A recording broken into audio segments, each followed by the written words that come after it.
ओम नमो नारायणाय। जय पितृदेव महाराज। मित्रों, आपने कई बार यह मन में सोचा होगा, यह सवाल जरूर आपके मन में आया होगा कि पितृपक्ष में हम अपने पितरों को भोग प्रसाद आदि देते हैं, तर्पण श्राद्ध आदि करते हैं, तो क्या महिला पितर भी होती हैं? तो आज मैं बता देता हूं, क्योंकि अनेक जगह ऐसा सूचना नहीं मिलती है।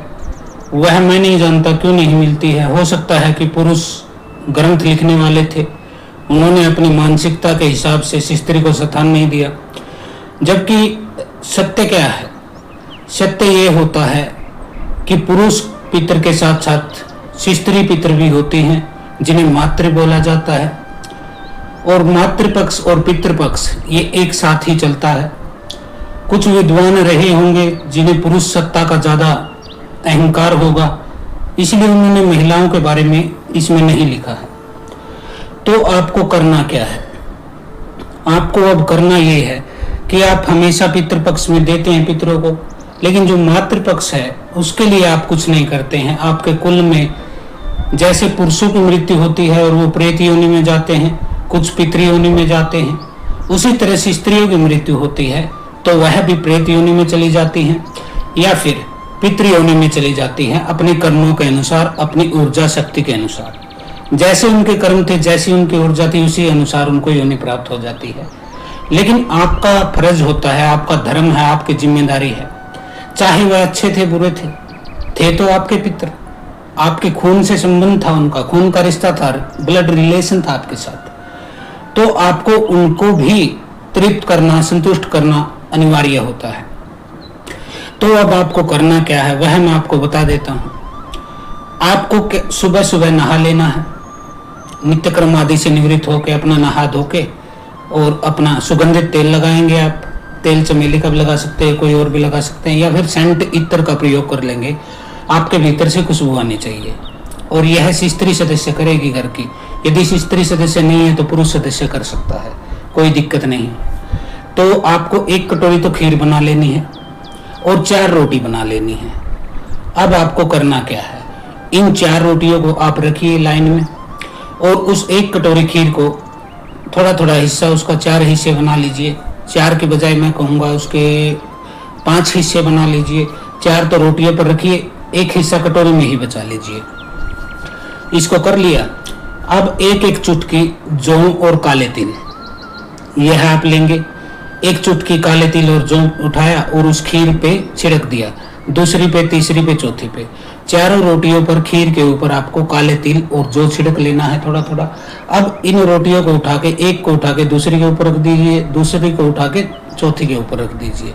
मतलब 2 पेयर बना लीजिए, 2 जोड़ा बना लीजिए। इनका बीच में खीर रहेगी, दोनों रोटी बंद हो जाएंगी। तो इसको लेना है। 1 गिलास आपको पानी का लेना है। इसमें 1 चम्मच दूध रहेगा, काले तिल रहेंगे, थोड़े जौ डालिए इसमें 1 चुटकी, 1 चुटकी इसमें चीनी डालिए, शक्कर मतलब मीठा जो होता है वह डालिएगा। अब इस सामग्री को लेके जाइएगा आप अपने घर की छत पर।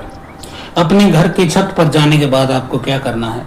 सबसे पहले थोड़ा सा जल हाथ में लीजिए, दाएं हाथ में, और 1-1.5 फुट के वृत्त में, एरिया में इस पानी को छिड़क लीजिए साफ जगह पे। अब पानी को छिड़क लेने के बाद आप उन रोटियों को 1-1 करके चारों को रख देंगे खोल के। हर रोटी के ऊपर खीर होनी चाहिए। चारों को लाइन में रख देंगे और हाथ जोड़कर आपको क्या बोलना है?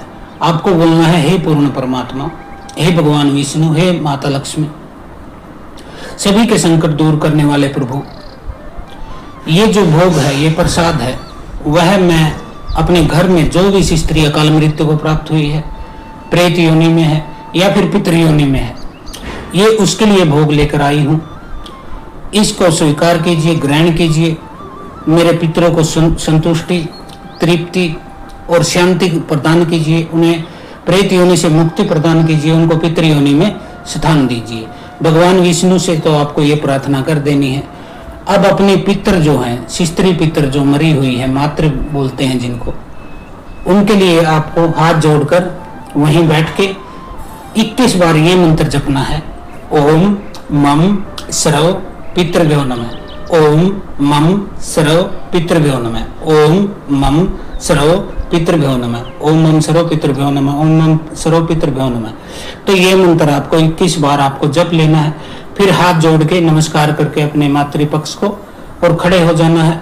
अब जो गिलास था पानी का जिसमें जौ तिल चीनी डाली थी आपने, उसको आपको दक्षिण दिशा की तरफ मुंह करके, दक्षिण दिशा साउथ की तरफ मुंह करके उसको जल को दे देना है और हाथ जोड़कर प्रार्थना करनी है कि हे मेरे कुल की शिस्त्री प्रेतो, शिस्त्री पितरों, जिस भी आप योनि में है, मैं आपको आमंत्रित करती हूँ, आह्वान करती हूँ कि आकर अपना भोग ग्रहण कीजिए, संतुष्ट हो जाइए, तृप्त हो जाइए और शांति को प्राप्त कीजिए। मैं आपका ही संतान हूँ, मेरे ऊपर कृपा कीजिए, ठंडे हो जाइए, शीले हो जाइए, ठंडे हो जाइए, मतलब प्रसन्न हो जाइए, गर्म मत रखिए अपनी खोपड़ी को, हमारे ऊपर कृपा कीजिए और हमें अपना आशीर्वाद दीजिए। ऐसा बोल के आप आ जाएंगे। अब थोड़ी सी आग जला लेनी है आपको, अगियारी करनी है आपको, चाहे आप कपूर से जलाइए, गोबर के कंडे से जलाइए, आपके पास लकड़ी है आम की उससे जलाइए, किसी भी माध्यम से आप आग जला सकते हैं। और जो 5वें हिस्से की खीर रखी थी कटोरी में, उसमें 1 चुटकी काला तिल, 1 चुटकी जौ ये डाल लीजिएगा, 5 इसमें लौंग डाल लीजिएगा, 3 इसमें इलायची डाल लीजिएगा और इसको आप मिक्स कर लीजिएगा। और उस अगियारी पर आपको 7 बार भोग देना है। चम्मच में थोड़ा थोड़ा लीजिए, बिल्कुल आप जरा जरा सा 10-15 दाने हों जिसमें खीर के, इतने इतने दाने लीजिए और उस अग्नि पर आपको भोग देना है। पहला भोग देना है भगवान गणेश के नाम से, दूसरा देना है आपको अपने घर के कुल देवी के नाम से, तीसरा देना है यदि आपके घर के कुल देवता है उनके नाम से, चौथा देना है आपको अपने घर के पितरों के नाम से। अब घर के पितरों को देंगे तब आपको बोलना है मेरे घर के सभी पितरों को, पुरुष पितर स्त्री पितर सभी का भोग स्वीकार कीजिए। ऐसे करके चम्मच डालेंगे। एक देना है आपको माता काली का, माता काली का पूजा करते हैं तो उनका दीजिए, माता शेरा वाली का करते हैं तो उनका दीजिए, जिसकी भी आप पूजा करते हैं उसके नाम से, माता काली के नाम से डालिए या दुर्गा के नाम से डालेंगे।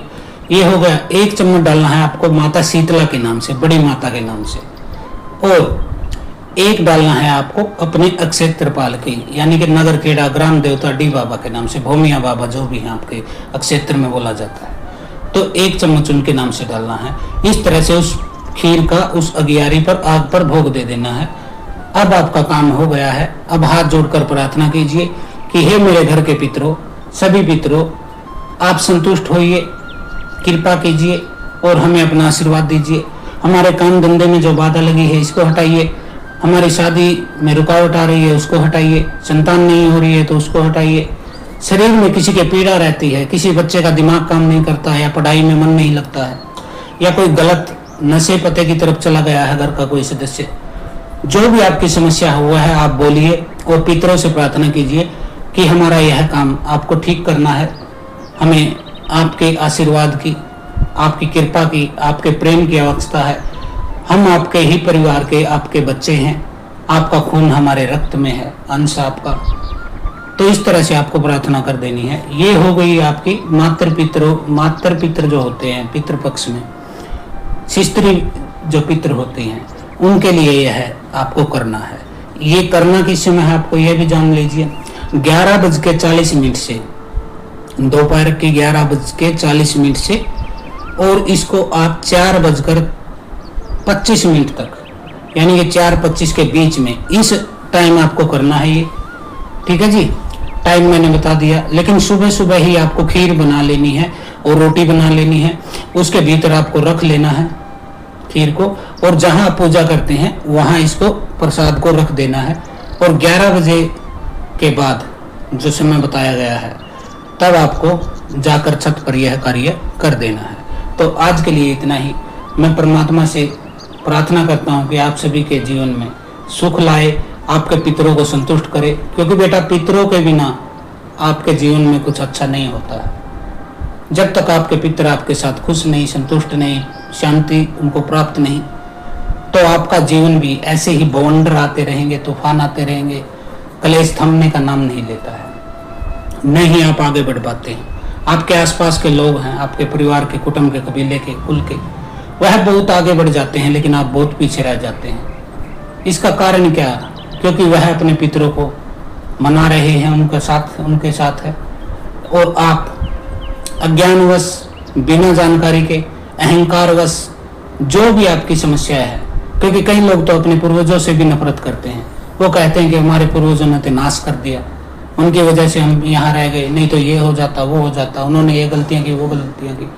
तो उन्होंने अपना जीवन जिया, वो आपके लिए सोच के थोड़ा ना जिया कि 100 साल बाद मेरा जो संतान होगी, जो हमारे वंशज होंगे, उनका ये होगा या नहीं होगा। समय के हिसाब से हर कोई अपना कार्य करता है। अब आप ये थोड़ा ना सोच के 3 पीढ़ी बाद के लोगों के लिए मैं ये छोड़ जाऊं, वो छोड़ जाऊं। आप अपना ही जीवन जिएंगे, ज्यादा से ज्यादा आप अपनी संतान की सोचेंगे, इससे ज्यादा आप नहीं सोच सकते हैं। ये हर व्यक्ति की जो है मानसिकता होती है। अब 7 पीढ़ी की कौन सोचेगा? इसलिए अपने पूर्वजों से नफरत करना बंद कीजिए, उनको भोग प्रसाद तर्पण आदि पितृपक्ष में दीजिए, तभी आपका कल्याण हो सकता है। हाथ जोड़कर बोल दीजिए कि मैंने सबको क्षमा कर दिया और अपनी गलतियों के लिए मैं परमात्मा से क्षमा मांगता हूँ। ऐसा आप बोलेंगे तो निश्चित ही आपके जीवन में बदलाव आएगा, सुधार आएगा। यदि आपको किसी बारे में कोई जानकारी लेनी है तो आप निश्चिंत हमारे फ़ोन पर, व्हाट्सएप पे मैसेज करके जानकारी ले सकते हैं।